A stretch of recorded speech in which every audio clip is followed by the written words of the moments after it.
আজকে বানাবো egg roll. ফার্স্টে ময়দাটাকে মেখে নিয়েছি, দিয়েছি লবণ আর তেল দিয়ে মেখে নিয়েছি, রিফাইন তেল দিয়ে। এটাকে মেখে আধা ঘন্টার মতো রেখে দিয়েছি। তারপর বেলে নিয়েছি। তারপরে ডিমটাকে ফেটিয়ে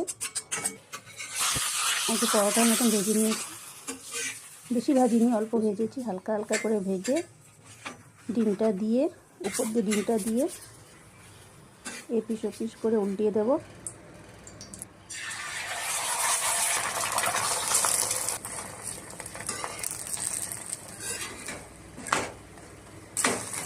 এক এক করে সব ভেজে নিয়েছি।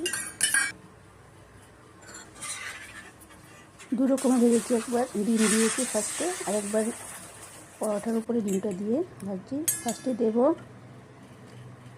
শেজওয়ান সস দিয়ে এটাকে ভালো করে মাখিয়ে, তারপরে দেবো শসা, তারপরে দিব পেঁয়াজ, তারপরে দিব সস দিয়ে এটাকে ফোল্ড করব এগ রোলের শেপে। চিলি সসও দিয়েছি এগের জন্য এগ রোল।